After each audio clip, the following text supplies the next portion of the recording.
गया का city SP बनाया गया है। साथ ही अनसुईया को डुमरांव पीएमपी का कमांडेंट बनाया गया है। इसके साथ ही युवक से बर्बरता मामले में पद से हटाए गए। मुजफ्फरपुर के सकरा थाना क्षेत्र के मच्छी गांव में एक महादलित महिला के साथ दुष्कर्म किया गया। इसके बाद पीड़िता की हालत गंभीर होने पर घरवालों ने उसे सकरा पीएचसी में भर्ती करा दिया, लेकिन चिकित्सकों ने उसकी हालत गंभीर देख बड़े अस्पताल में रेफर कर दिया। इलाज के लिए ले जाने के दौरान महिला की मौत हो गई। इसके बाद परिजनों ने उसके शव को दफना दिया।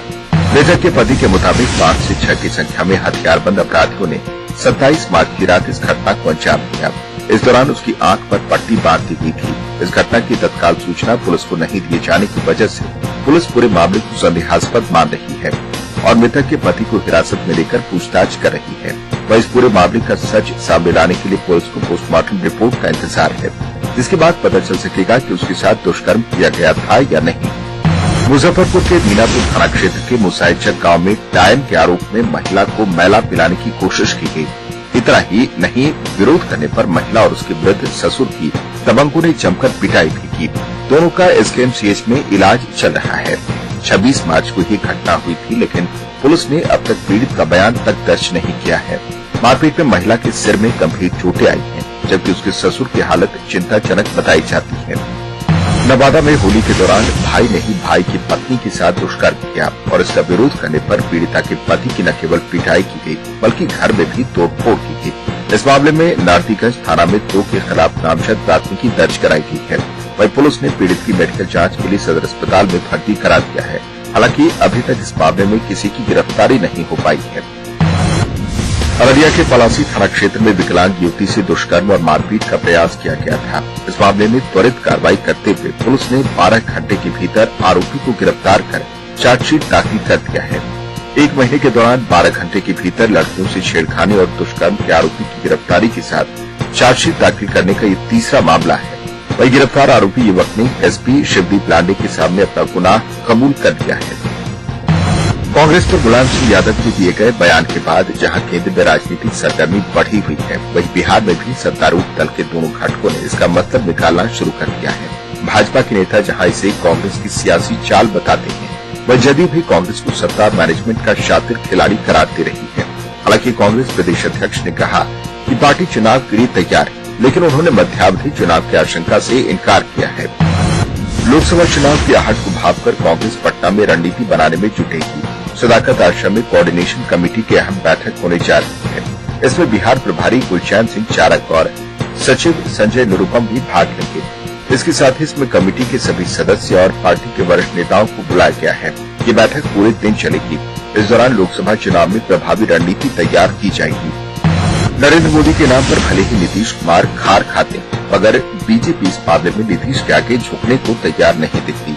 वाराणसी में मीडिया से बात करते हुए बीजेपी के वरिष्ठ नेता मुरली मनोहर जोशी ने तो यहाँ तक कह दिया कि राष्ट्रीय हित में व्यक्तियों और दलों को अपनी आकांक्षाओं को तरजीह नहीं देनी चाहिए। अगर आप एटीएम कार्ड का इस्तेमाल करते हैं तो आज के बाद जरा सावधानी से इसका प्रयोग करें, क्योंकि राजधानी में सक्रिय साइबर क्रिमिनल फ्रॉड के जरिए आपके अकाउंट से आपकी जमा पूंजी गायब कर सकते हैं। सूबे में बढ़ते साइबर क्राइम को रोकने के मकसद से पुलिस ने साइबर सेल का गठन किया है, जिसके जरिए इस पर रोक लगाई जाएगी। पश्चिम चंपारण से अपनी हर सियासी मुहिम की शुरुआत करने वाले मुख्यमंत्री नीतीश कुमार एक बार फिर वहीं प्रवास करने की तैयारी में है। वाल्मीकि नगर का जंगल और दोड़ का थारू बहुल इलाका बिहार के मुख्यमंत्री का 3 दिनों तक का ठिकाना बनेगा। प्रशासनिक सूत्रों से मिली जानकारी के मुताबिक नीतीश कुमार 5 से 7 अप्रैल तक वाल्मीकि नगर क्षेत्र में ही रहेंगे। मुख्यमंत्री के दौरे को देखते हुए पूरा प्रशासनिक तंत्र तैयारियों में जुटा है। टूटे फूटे सड़क की मरम्मती हो रही है, तो स्कूल से लेकर सरकारी दफ्तर तक चमकाए जा रहे हैं। वहीं कटाव से जूझ रहे लोगों को भी आश्वासन की घूंटी पिलाई जा रही है। प्रशासन चुस्त नजर आ रहा है, लेकिन आम लोगों में बहुत उम्मीद नहीं दिखती। दरअसल कई दफे वहां जा चुके नीतीश घोषणाओं की तो अंबार लगा चुके हैं, लेकिन उनमें से कम ही पूरे हुए हैं। सीतामढ़ी मुजफ्फरपुर के बीच भले ही रेल सेवा चालू हो गई है, लेकिन इसे लेकर विवाद खत्म होने का नाम नहीं ले रही। रून्नी सैदपुर हॉट स्टेशन पर ट्रेन के ठहराव की मांग को लेकर लोगों ने जमकर बवाल काटा। रेल पटरियों पर लेटकर लोगों ने ट्रेन का परिचालन ठप कर दिया। उनका आरोप था कि 2 दिन तक रून्नी सैदपुर हॉल्ट पर ट्रेनें रुकती थी, लेकिन अब इसे जानबूझकर उन्हें नहीं रोका जा रहा है। इसे लोग काफी नाराज दिख रहे थे। 1875 में बने दरभंगा समाहरणालय के ऐतिहासिक भवन का मेन पोर्टिको शुक्रवार को अचानक गिर पड़ा। हालांकि समाहरणालय में छुट्टी होने की वजह से एक बड़ा हादसा टल गया। इसके गिरने से वहां काम कर रहे 2 मजदूर घायल हो गए, जिन्हें इलाज के लिए डीएमसीएच के इमरजेंसी वार्ड में भर्ती कराया गया, जिनमें से एक मजदूर की हालत गंभीर है।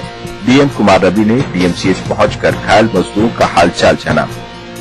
अररिया में बरदाहा के पूर्व थानाध्यक्ष मुरारी प्रसाद चौधरी को बर्खास्त कर दिया गया है। एसपी शिवदीप लांडे की अनुशंसा पर पूर्णिया रेंज के डीआईजी बच्चू सिंह मीणा ने ये कार्रवाई की है।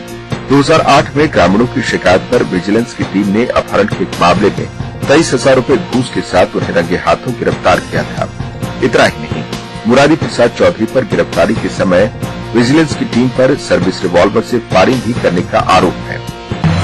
2 दिनों की होली पटना में शांतिपूर्ण माहौल में गुजर जाने से पटना पुलिस ने राहत की सांस ली है। सिटी एसपी ने बताया कि 2 दिनों के दौरान करीब 150 बाइकर्स के खिलाफ कार्रवाई की गई, जो या तो शराब के नशे में धुत थे या फिर ट्रिपल लोडिंग करते पकड़े गए या फिर स्टंट दिखा रहे थे। इसके साथ ही उन्होंने बताया कि होली के दौरान 2 थाना क्षेत्रों रामकृष्ण नगर और नौबतपुर से हथियार भी बरामद किए गए हैं। मुजफ्फरपुर में एक समाचार पत्र विक्रेता का शव मिलने के बाद आक्रोशित लोगों ने नगर थाना क्षेत्र के अखाड़ा घाट रोड को जाम कर दिया। इस दौरान उत्तेजित भीड़ ने जाम हटाने आई पुलिस के साथ धक्का मुक्की भी की। मृतक के परिजनों का आरोप है कि 27 मार्च को नगर थाना क्षेत्र के बालू घाट में रहने वाले संजय कुमार को पुरानी रंजिश में उसके 3 दोस्तों ने हत्या कर दी। बाद में उसका शव मुसहरी थाना के कोठिया गांव के पास से बरामद किया गया। नगर थाना पुलिस ने इस मामले में 3 लोगों को गिरफ्तार भी किया है। बेतिया में नवजात की मौत से नाराज लोगों ने प्रसिद्ध चिकित्सक अनिल मोटानी की क्लिनिक पर जमकर हंगामा किया। नाराज लोगों ने क्लिनिक के सामानों को भी आग के हवाले कर दिया।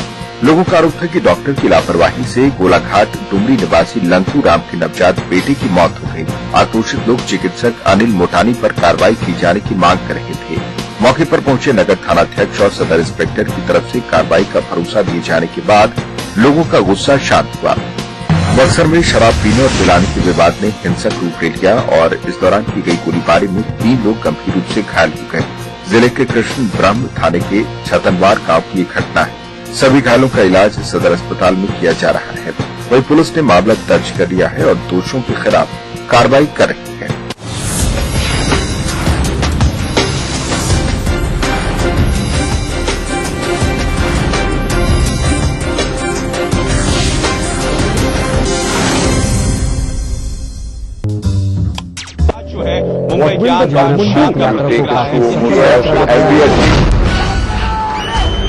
अगर आपको इस न्यूज चैनल पर दिखाई गई किसी खबर या कार्यक्रम से शिकायत है तो न्यूज ब्रॉडकास्टिंग स्टैंडर्ड्स अथॉरिटी को लिखें। ज्यादा जानकारी के लिए www.nbanewdelhi.com पर लॉग ऑन।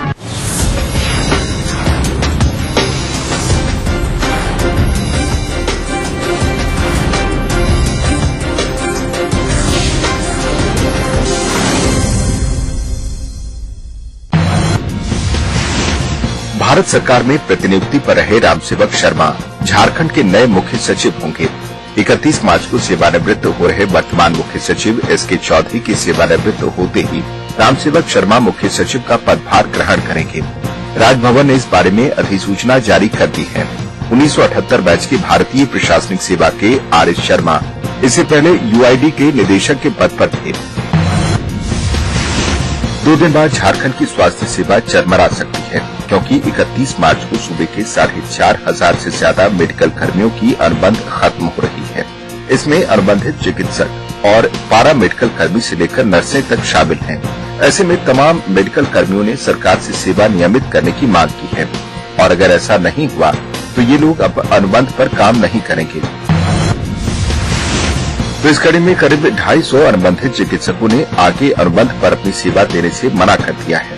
राज्य भर के तमाम सरकारी अस्पतालों में सेवा दे रहे करीब 2,000 पारा मेडिकल कर्मियों और 2,500 नर्सों का अनुबंध भी 31 मार्च को खत्म हो रहा है। अनुबंधित पारा मेडिकल कर्मचारी संघ ने भी नया अनुबंध नहीं होने पर काम नहीं करने की घोषणा कर दी है। ऐसे में राष्ट्रपति शासन में सरकार की मुश्किलें बढ़ती नजर आ रही हैं।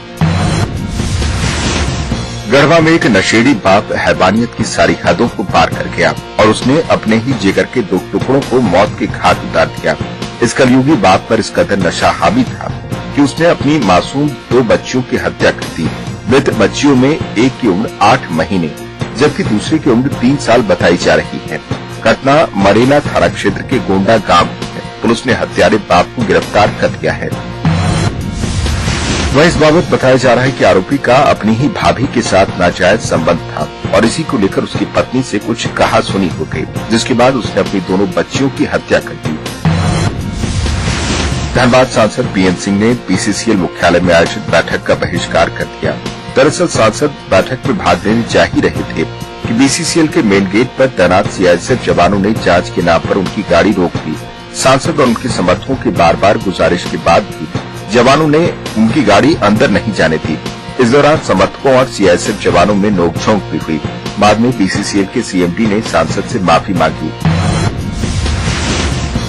चतरा में नक्सलियों के बीच हुए खूनी संघर्ष में मारे गए 10 माओवादियों की पहचान कर ली गई है। साथ ही कड़ी सुरक्षा के बीच सदर अस्पताल में सभी शवों का पोस्टमार्टम कराया गया, जिसके बाद शवों को उनके परिजनों को सौंप दिया गया। ये जानकारी सूबे के डीजीपी राजीव कुमार ने दी। आपको बता दें कि गुरुवार को जिले के लकड़बंदा में नक्सली संगठन एमसीसीआई और टीपीसी के बीच गोलीबारी हुई थी, जिसमें कुल 10 नक्सली मारे गए थे। तो 28 मार्च को जब लोग रंग गुलाल से होली खेल रहे थे, उस वक्त चतरा के घने जंगलों में 2 नक्सली संगठन टीपीसी और एमसीसी खून की होली खेल रहे थे, जिसमें करीब 10 नक्सलियों की मौत हो गई। मौका वारदात से बड़ी संख्या में हथियार भी बरामद हुए। टीपीसी को इस संघर्ष का कितना फायदा मिला, ये तो आने वाला वक्त ही बताएगा। वहीं झारखंड पुलिस भाकपा माओवादियों के खिलाफ पलामू, चतरा और लातेहार के सीमावर्ती क्षेत्रों में लगातार एंटी नक्सल ऑपरेशन चला रही है। ये जानकारी पलामू प्रक्षेत्र के डीआईजी प्रवीण कुमार ने दी। डीआईजी ने कहा कि तीनों जिलों के एसपी को अपने अपने इलाके में छापेमारी अभियान तेज करने के निर्देश दिए गए हैं। सूबे के राज्यपाल डॉक्टर सैयद अहमद ने एक बार फिर से झारखंड के समेकित विकास की वकालत की है। उन्होंने कहा कि झारखंड चूंकि एक आदिवासी बहुल राज्य है, ऐसे में झारखंड की उन्नति के लिए आदिवासियों और आदिवासी क्षेत्रों का विकास होना जरूरी है। डॉक्टर सैयद अहमद शुक्रवार को एक निजी कार्यक्रम में भाग लेने अपने पैतृक गांव उत्तर प्रदेश के अम्बेडकर नगर गए थे। वहीं झारखंड में राष्ट्रपति शासन के बहाने कांग्रेस के शासन का आरोप लगता रहा है। इस पर कांग्रेस ने सफाई दी है। पार्टी के प्रदेश प्रवक्ता शैलेश सिन्हा ने कहा कि राजनीति से प्रेरित होकर कांग्रेस पर ऐसे आरोप लगाए जा रहे हैं। उन्होंने भाजपा और झाविमो पर गलत बयानी का आरोप लगाया। वहीं कांग्रेस आगामी लोकसभा चुनाव को लेकर तैयारियां शुरू कर दी हैं। इसे लेकर प्रदेश कांग्रेस ने शनिवार को जिलाध्यक्षों की बैठक बुलाई है। बैठक में पार्टी की अगली रणनीति पर चर्चा की जाएगी। बैठक की अध्यक्षता पार्टी के प्रदेश अध्यक्ष प्रदीप कुमार बलमुचू करेंगे। इसकी जानकारी कांग्रेस के प्रदेश प्रवक्ता शैलेश सिन्हा ने दी। बैठक सुबह 11 बजे से कांग्रेस भवन में शुरू होगी। प्रदेश भाजपा भी आगामी लोकसभा और विधानसभा चुनावों की तैयारी में जुट गई है। इसकी शुरुआत गुरुवार को खरसावा से हुई, जहां विधानसभा स्तरीय कार्यकर्ता सम्मेलन में पार्टी के तमाम दिग्गज नेताओं के साथ ही बड़ी संख्या में पार्टी कार्यकर्ता जुटे। इस दौरान पूर्व मुख्यमंत्री अर्जुन मुंडा ने कहा कि उन्हें सत्ता से ज्यादा राज्य और जनता के विकास की चिंता है। वहीं पार्टी के प्रदेश अध्यक्ष रविन्द्र राय ने कार्यकर्ताओं को आम जनता से सीधा संबंध स्थापित करने की अपील की। धनबाद के झरिया स्थित राजापुर ओपन कास्ट में कोयला निकालने के दौरान एक जगह से गैस का रिसाव होने लगा। गैस रिसाव देखकर मजदूरों ने काम बंद कर दिया। बाद में बीसीसीएल अधिकारियों की टीम फायर ब्रिगेड के साथ घटनास्थल पर पहुंची और गैस रिसाव को रोकने की कवायद शुरू की। रिसाव स्थल को भरने के लिए करीब 200 डंपरों से छाई गिराई जा रही है। अधिकारियों ने बताया कि ओपन कास्ट में कोयला निकालने के दौरान गैस रिसाव की घटनाएं होती रहती हैं। झरिया के पाथरडीह के प्रज्ञा केंद्र में असामाजिक तत्वों ने न सिर्फ तोड़फोड़ की बल्कि कागजात भी फाड़ दिए। बताया जा रहा है कि अज्ञात हमलावरों ने लूटपाट की नीयत से पहले प्रज्ञा केंद्र के मुख्य दरवाजे को तोड़ा और फिर कार्यालय में रखी कुर्सी, टेबल सहित अन्य सामानों को नुकसान पहुंचाया गया। टाटा मोटर्स प्लांट में 7 अप्रैल तक शटडाउन की घोषणा की गई है। तकनीकी कारणों का हवाला देते हुए ऐसा किया गया है। आपको बता दें कि कुछ महीने पहले भी टाटा मोटर्स में विश्वव्यापी मंदी का हवाला देते हुए ब्लॉक क्लोजर किया गया था। तब बताया गया था कि बाजार में वाहनों की मांग घटने की वजह से बंद किया जा रहा है। हालांकि इस शटडाउन के खिलाफ टेल्को वर्कर्स यूनियन के विपक्ष के नेता एके पांडे ने डीएलसी से इसकी शिकायत की है। झारखंड की उपराजधानी दुमका रेलवे स्टेशन पर सिर्फ एक रिजर्वेशन काउंटर है। ऊपर से अधिकांश समय तक यहाँ लिंक फेल ही रहता है। ऐसे में टिकट लेने के लिए लोगों को काफी मशक्कत करनी पड़ती है। लोगों ने इस समस्या से निजात के लिए रेल प्रशासन से कई दफे गुहार भी लगाई, लेकिन अब तक कोई सुविधा मुहैया नहीं कराई गई है। रांची के दशम फॉल में 2 युवक डूब गए। दोनों युवकों के शव शुक्रवार को निकाल लिए गए। ये दोनों रांची के डोरंडा के रहने वाले थे। स्थानीय गोताखोरों ने राजीव रंजन गुप्ता और रोशन गोंड का शव निकाल लिया है। ये दोनों युवक होली खेलने के बाद मौज मस्ती के लिए दशम फॉल आए थे और नहाने के दौरान डूब गए। 34वें राष्ट्रीय खेल और उसके बाद अंतर्राष्ट्रीय क्रिकेट मैच की सफलता के बाद झारखंड में अब 20वीं एशियन एथलेटिक्स चैंपियनशिप के आयोजन की तैयारी की जा रही है। तमिलनाडु द्वारा आयोजन को अस्वीकार किए जाने के बाद भारतीय एथलेटिक्स महासंघ ने झारखंड को इस खेल के आयोजन करने का प्रस्ताव दिया है। इसी का जायजा लेने एथलेटिक्स फेडरेशन ऑफ इंडिया के महासचिव CK वाल्सन शुक्रवार को रांची पहुंचे। वाल्सन रांची में खेल आयोजन की तैयारी का जायजा लेंगे। इंसान के भीतर कुछ करने का जज्बा हो तो उसके लिए दुनिया का कोई भी काम आसान हो जाता है। कुछ ऐसा ही कारनामा राजधानी रांची के अशरफ हुसैन ने कर दिखाया है। अशरफ फुटपाथ पर सैलून चलाकर PhD की डिग्री प्राप्त की है, लेकिन सरकारी उपेक्षा के कारण वह अब भी सैलून चलाकर जीविका चलाने पर मजबूर है। गर्मी को देखते हुए जमशेदपुर के टाटा स्टील जू में जानवरों और पक्षियों के लिए जू प्रबंधन ने तैयारियां पूरी कर ली। पक्षियों के इंक्लोजर में चटाई और रंगीन कपड़े लगाए गए हैं। वहीं जानवरों के लिए कूलर की व्यवस्था की गई है। गुड फ्राइडे को लेकर शुक्रवार को रांची के गिरिजाघरों में ईसाई धर्मावलंबियों ने विशेष प्रार्थना सभा का आयोजन किया। ऐसी मान्यता है कि गुड फ्राइडे के दिन ही मनुष्य को पाप से मुक्ति दिलाने के लिए यीशु ने क्रूस पर अपना बलिदान दिया था।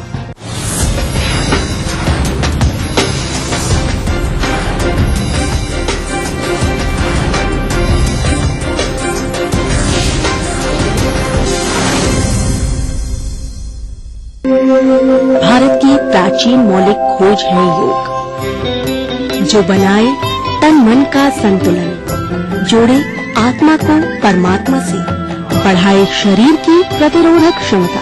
रोग से बचने का सबसे आसान मंत्र योग मंत्र। देखिए इस समय पर।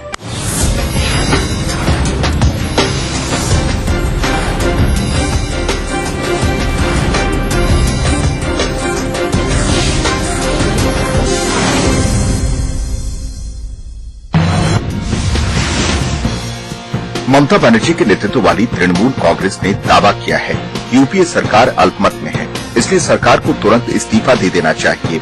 टीएमसी के राष्ट्रीय महासचिव मुकुल रॉय ने कहा है कि डीएमके की समर्थन वापसी के बाद मनमोहन सरकार अल्पमत में है और वह सदन में नंबर गेम का इस्तेमाल कर सत्ता में बनी हुई है। तृणमूल कांग्रेस ने कहा कि सरकार को 1 मिनट के लिए भी सत्ता में बने रहने का नैतिक अधिकार नहीं रह गया है। सरकार को तुरंत इस्तीफा दे देना चाहिए। वहीं कल तक केंद्र की सरकार को धोखेबाज करार देने वाले मुलायम सिंह यादव ने शुक्रवार को साफ किया कि संप्रग सरकार को उनका समर्थन जारी रहेगा। एक टेलीविजन चैनल से बात करते हुए मुलायम सिंह ने कहा कि कांग्रेस और सपा के रिश्तों में फिलहाल कोई कड़वाहट नहीं है। मुलायम ने कहा कि संप्रग से समर्थन वापस लेने को लेकर उनकी पार्टी के भीतर कोई चर्चा नहीं हुई है और सपा का संप्रग को समर्थन जारी रहेगा। हालांकि मुलायम ने यह भी कहा कि बुरे वक्त में उन्होंने यूपीए सरकार को बचाने का काम किया है, लेकिन यूपीए ने उनके पीछे सीबीआई छोड़ दिया। तो उत्तर प्रदेश के मुख्यमंत्री अखिलेश यादव ने भी यूपीए को समर्थन देने की अपनी मजबूरी बताई है। अखिलेश ने कहा है कि सांप्रदायिक ताकतों को सत्ता से दूर रखने के लिए उनकी पार्टी यूपीए सरकार को समर्थन दी हुई है, लेकिन उन्होंने ये भी कहा कि उनकी पार्टी चुनाव के लिए पूरी तरह से तैयार है। जहां प्रधानमंत्री अपनी तीसरी पारी की संभावनाओं को खारिज नहीं कर रहे हैं, मनमोहन सिंह की बतौर पीएम के रूप में उनकी तीसरी पारी पर संशय गहराता जा रहा है। कांग्रेस प्रवक्ता राशिद अल्वी ने कहा है कि मनमोहन सिंह प्रधानमंत्री हैं और 2014 के चुनाव के बाद कांग्रेस से चुने हुए सांसद और नेतृत्व ये फैसला करेगा कि कौन पीएम बनेगा। आपको बता दें कि ब्रिक्स देशों के सम्मेलन से लौटने के दौरान पीएम ने प्रेस वार्ता में अपनी तीसरी पारी की संभावना से इनकार नहीं किया था। वहीं भाजपा प्रवक्ता रविशंकर प्रसाद ने प्रधानमंत्री मनमोहन सिंह के बयान पर चुटकी ली है। रविशंकर प्रसाद ने कहा कि अनिच्छुक व्यक्तित्व वाले प्रधानमंत्री ने होली के 2 दिन बाद अपनी महत्वाकांक्षा बताई है। उन्होंने कहा कि मनमोहन सिंह आगे किस पद पर होंगे, ये मनमोहन सिंह और उनकी पार्टी का अंदरूनी मामला है, लेकिन प्रधानमंत्री के तौर पर मनमोहन सिंह का 9 साल का कार्यकाल एक सार्वजनिक चिंता का विषय है। प्रधानमंत्री मनमोहन सिंह द्वारा सरकार कार्यकाल पूरा करने की बात कहकर भले ही कांग्रेस और सपा के बीच सरकार के कार्यकाल को लेकर चल रही बयानबाजी को विराम लगाने की कोशिश की गई हो, लेकिन प्रधानमंत्री के इस बयान को ही विभिन्न पार्टियां अलग अलग तरीके से ले रही हैं। पीएम के बयान पर भाजपा ने कहा कि ये सरकार सौदे और गुरूर के इंजेक्शन पर चल रही है और प्रधानमंत्री का बयान उसी गुरूर का नतीजा भर है। वहीं सीपीआई नेता डी राजा ने जहां प्रधानमंत्री के बयान को अनिश्चिततापूर्ण बताया, वहीं जेडीएस महासचिव दानिश अली ने इसे असमंजस की स्थिति करार दिया।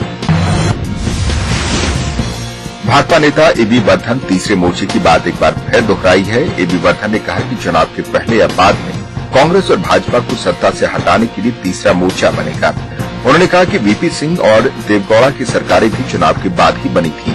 वहीं एनसीपी सांसद तारिक अनवर ने कहा कि मुलायम सिंह यूपी को बाहर से समर्थन दे रहे हैं और साथ ही चुनावों के लिए अपने कार्यकर्ताओं को तैयार कर रहे हैं। तारिक अनवर ने कहा कि हर पार्टी को चुनाव के लिए तैयार रहना चाहिए। राष्ट्रीय स्वयंसेवक संघ ने संजय दत्त को माफी दिलाने के लिए प्रयासरत न्यायाधीश मार्कंडेय काटजू की कोशिशों की आलोचना की है। राष्ट्रीय स्वयंसेवक संघ के प्रवक्ता राम माधव ने कहा कि न्यायाधीश काटजू जो कर रहे हैं वो उनका काम नहीं, अगर उन्हें यही करना है तो भारतीय प्रेस परिषद के कार्य को छोड़ दें। आपको बता दें कि काटजू ने कहा था कि अगर संजय दत्त माफी के लिए आवेदन नहीं भी देते हैं तो वे उनकी तरफ से इसके लिए राष्ट्रपति और राज्यपाल को पत्र भेजेंगे और माफी की दरख्वास्त करेंगे।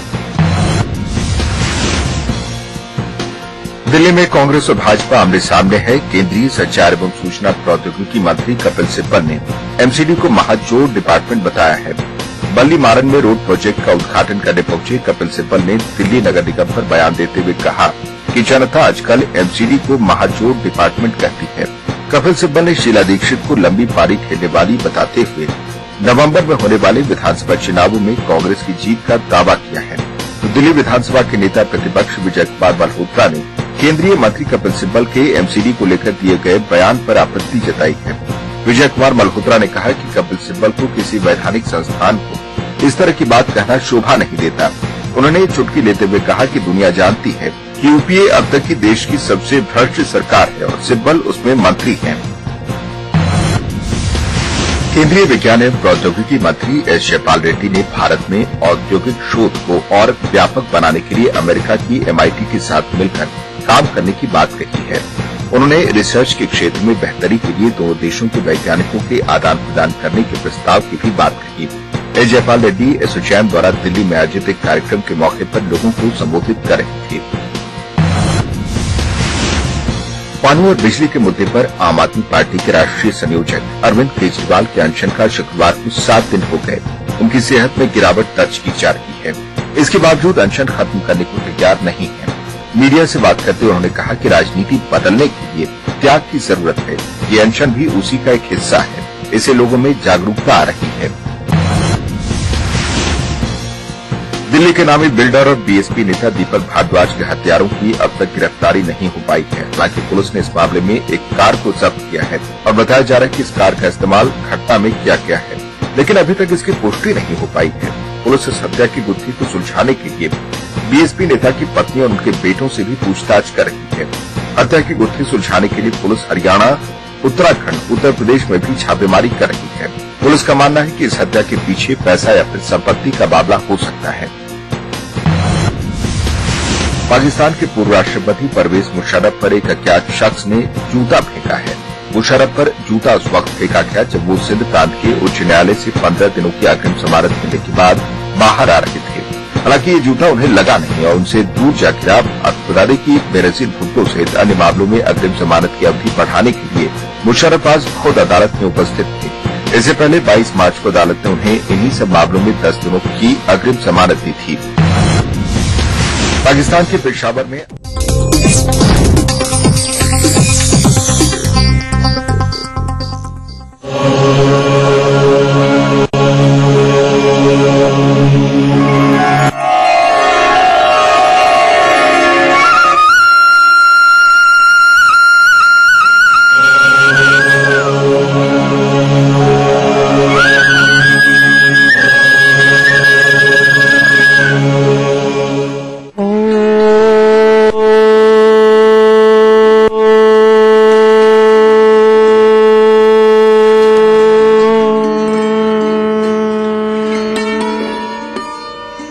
ईटीवी के सभी प्यारे दर्शकों का योग मंत्र में स्वागत है।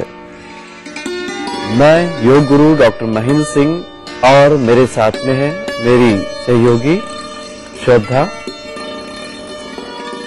आज हम करेंगे बालक आसन का अभ्यास, लेकिन इससे पहले एक बार फिर से देखेंगे कल हमने जिस आसन का अभ्यास किया था।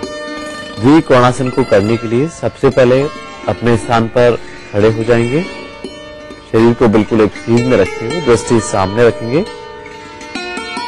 अब दोनों हाथों को कमर के पीछे ले जाते हुए दोनों हाथों से फिंगर लॉक बना लें और धीरे धीरे श्वास को बाहर निकालते हुए आगे की ओर झुकेंगे।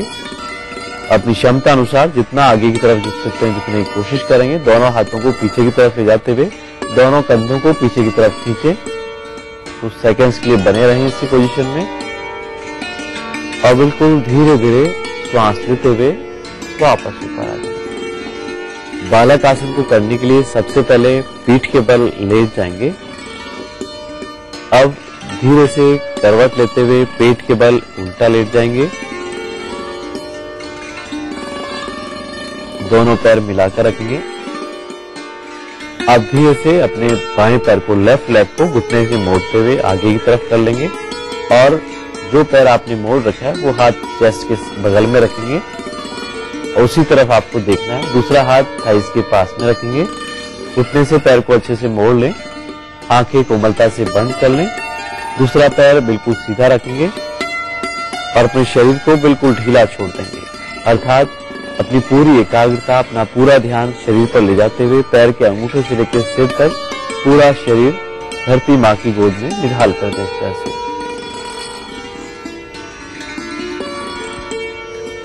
चेहरे की मांसपेशियों को भी ढीला रखें।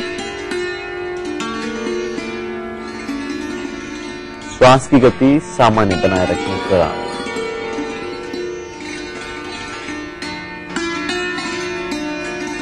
अब धीरे से करवट दूसरी लेके इस आसन का अभ्यास करेंगे, अर्थात अपना दाहिना पैर राइट लेग को आगे से मोड़ेंगे और लेफ्ट लेग को बिल्कुल सीधा रखेंगे। जो पैर आपका सीधा है वही हाथ थाइस के पास में रखेंगे और दूसरा हाथ अपने चेस्ट के सामने की तरफ रखेंगे। आंखें कोमलता से बंद रखेंगे और अपने शरीर को बिल्कुल ढीला छोड़ देंगे, अर्थात जिस प्रकार एक बच्चा सोता है उसी तरह से हमें इस पोज को करना है, इस आसन को करना है। श्वास की गति भी सामान्य रखें और शरीर को बिल्कुल शिथिल छोड़ देंगे। जितना ढीला छोड़ सकते हैं शरीर को छोड़ देंगे और पूरे शरीर में इस दौरान हल्कापन भी महसूस करें। सहजता और शिथिलता का एहसास करें अपने भीतर।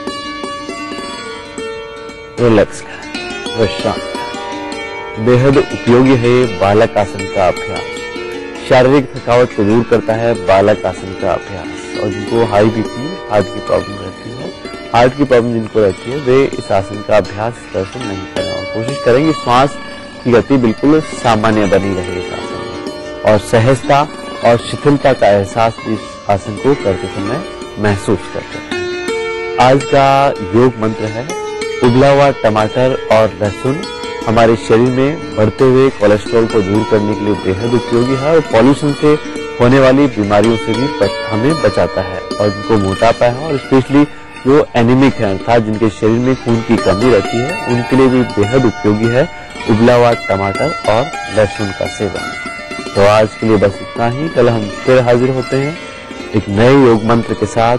तब तक के लिए नमस्कार।